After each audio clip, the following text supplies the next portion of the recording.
Seorang pembunuh bayaran, anak petani miskin, mencuri keris sakti, membunuh majikannya sendiri, menikahi istri korbannya, dan naik takhta menjadi raja.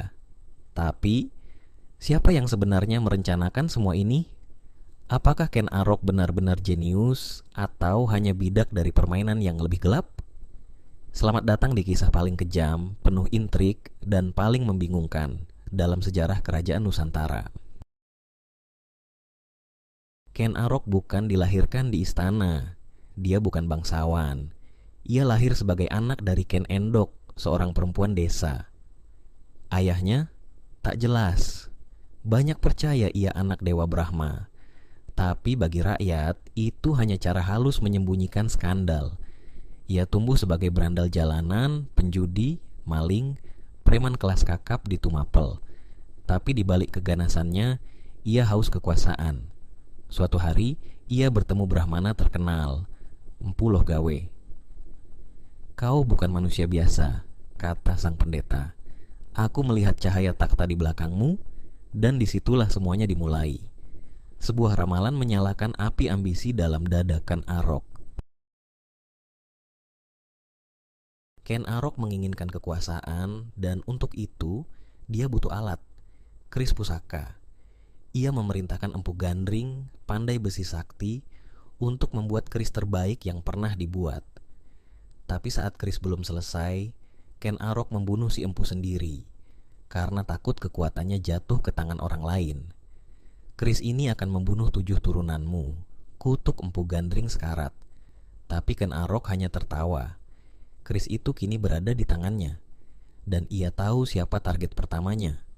Tunggul Ametung, penguasa Tumapel, bukan hanya karena kekuasaan, tapi karena istrinya. Ken Arok jatuh cinta pada Ken Dedes, istri Tunggul Ametung, dan disinilah takdir mulai bermain gila. Suatu hari, Ken Arok melihat Ken Dedes turun dari kereta. Angin meniup kainnya, dan seorang pendeta berkata, "Siapapun yang memperistri perempuan itu akan menurunkan raja-raja besar." Arok melihat bukan hanya kecantikan, tapi garis keturunan kerajaan. Malam itu, Ken Arok membunuh Tunggul Ametung dengan keris Empu Gandring, lalu menuduh orang lain. Ia mengawini Ken Dedes, dan dengan dukungan militer mendeklarasikan dirinya sebagai penguasa Tumapel. Tapi ia belum puas. Dia ingin lebih. Saat itu, kerajaan Kediri masih menguasai wilayah Jawa Timur. Ken Arok, kini Raja Tumapel, menyatakan perang. Dalam pertempuran yang brutal, ia berhasil mengalahkan Raja Kertajaya dari Kediri dan mendirikan kerajaan baru, Singhasari. Ini bukan sekadar kemenangan militer. Ini adalah kemenangan seorang berandal jalanan yang melawan kasta, yang mengubah sistem, yang merobek tradisi bangsawan, dan menang. Tapi seperti kutukan yang ditinggalkan Empu Gandring, bayangan darah belum selesai menagihnya. Kutukan Empu Gandring akhirnya terbukti. Bertahun-tahun kemudian, Ken Arok dibunuh oleh Anusapati, anak tiri Ken Arok dari Ken Dedes dan Tunggul Ametung. Anusapati mengetahui bahwa ayah kandungnya, Tunggul Ametung, dibunuh oleh Ken Arok.